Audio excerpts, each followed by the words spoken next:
जय महाकाल।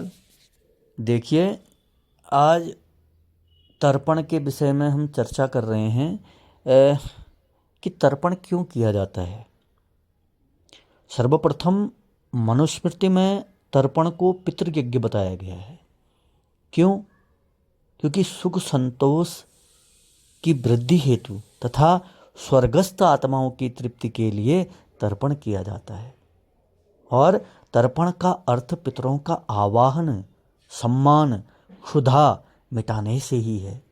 इसे ग्रहण करने के लिए पितर अपनी संतानों के द्वारा पितृपक्ष में आस लगाए खड़े रहते हैं कि हमें तर्पण में पूर्वजों को अर्पण किए जाने वाले जल में आप लोग क्या करें? दूध, जौ, चावल, तिल, चंदन, फूल मिलाए और कुशा के सहारे जल की छोटी सी अंजलि मंत्रोच्चार पूर्वक डालने मात्र से वे क्या हो जाते हैं?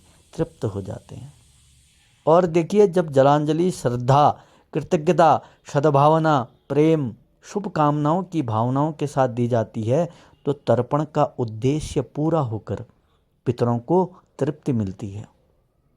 और उल्लेखनीय है कि पितृतर्पण उसी तिथि को किया जाता है जिस तिथि को पूर्वजों का परलोक गमन हुआ हो। जिन्हें पूर्वजों की मृत्यु तिथि याद न रही हो, वे आश्विन कृष्ण अमावस्या यानी सर्व पितृमोक्ष अमावस्या को यह कार्य कर सकते हैं ताकि पितरों को मोक्ष मार्ग दिखाया जा सके। लोगों में यह मान्यता प्रचलित भी है कि जब तक मृत आत्माओं के नाम पर वंशजों द्वारा तर्पण नहीं किया जाता तब तक आत्माओं को शांति नहीं मिलती, वह इधर उधर भटकती रहती है।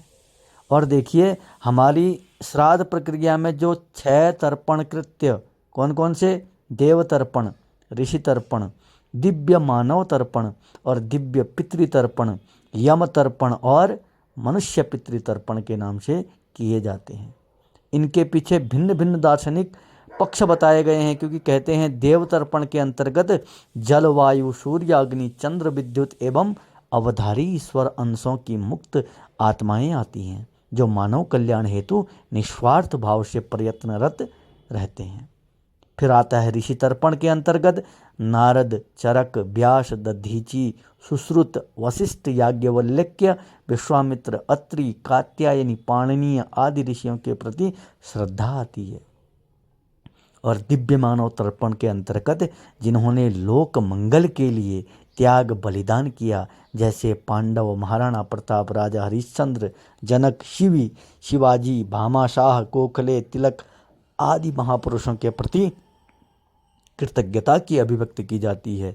दिव्य पितृतर्पण के अंतर्गत जो अनुकरणीय परंपरा एवं पवित्र प्रतिष्ठा की संपत्ति छोड़ गए हैं उनके प्रति कृतज्ञता हेतु तर्पण किया जाता है। और यम तर्पण जन्म मरण की व्यवस्था करने वाली शक्ति के प्रति और मृत्यु का बोध बना रहे इस उद्देश्य की प्राप्ति के लिए करते हैं।